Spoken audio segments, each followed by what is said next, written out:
Hi, I'm Daniel. I'm a sleep physician. And if you have insomnia, this channel is for you. Today is the follow-up to episode pod number 6, A Case of Grubsomnia, where we learn what happened when Jonathan made sure he did not go to bed hungry. A lot to learn in this episode. It is just so nice to have you back here. I'm really happy that you've tuned back in. And if you're new to the channel, of course, a big welcome to you. Now, for those of you who haven't tuned in, listen to what I call episode pod 6, A Case of Grubsomnia. Here's a quick summary of what happened. So I got an email from Jonathan, who told me that you asked me, like, could it be that I couldn't sleep because I went to bed hungry? And I said, well, that could be the case, but generally speaking, when you can't sleep, it's usually not that helpful to try to figure out, like, was it that chocolate cake I ate, or maybe I was really, I did that today, or maybe I should, because you're on a path towards, like, kind of figuring out why you can't sleep, and usually that's not helpful, and we'll talk more about that later. But then Jonathan got back to me and said, but I had exercised a lot and I was literally starving when I went to bed. And I thought that we kind of both had a laugh. I was like, yeah, that's probably the reason why you couldn't sleep, So I said, you had grubsomnia, and I made a little episode about that. Now, here's the follow-up. Let's read. So a day after that initial exchange, Jonathan wrote back to me, and this was actually yesterday.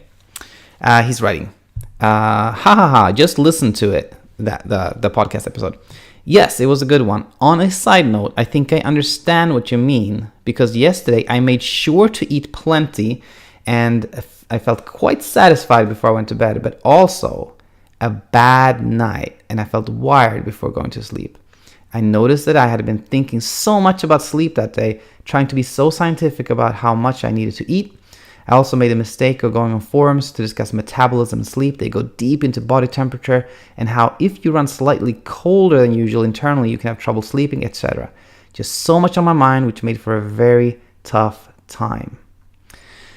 So maybe Jonathan did not have grubsomnia, which I kind of had an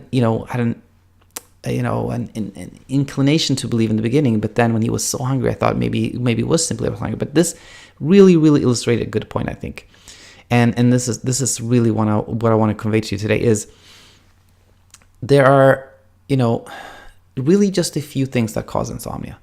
Some people have kind of a medical condition, or like pain, which is pain, or they have arthritis or some other medical thing that causes insomnia, and they know it. It's obvious what causes insomnia, right? And for the rest, for the majority of people who can't sleep, it is stress, anxiety, things on your mind that causes insomnia. Either it's ongoing, or you had some kind of episode of stress that triggered it, and the insomnia has now become a problem of its own. That's what causes insomnia.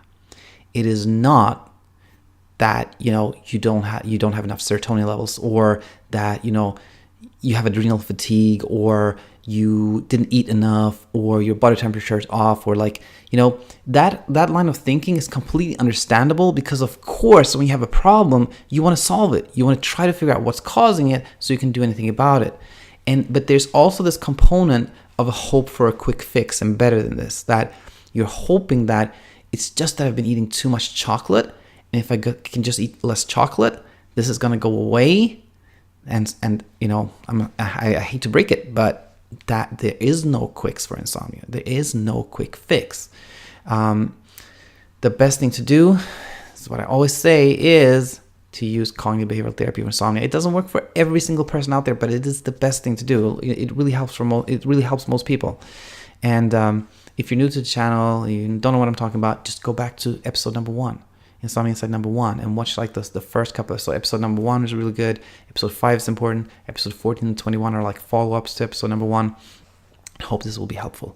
If you have any more questions, Jonathan, which have been so great, email me again. Anybody else that has a question, please send me an email at daniel@insomniainsight.co.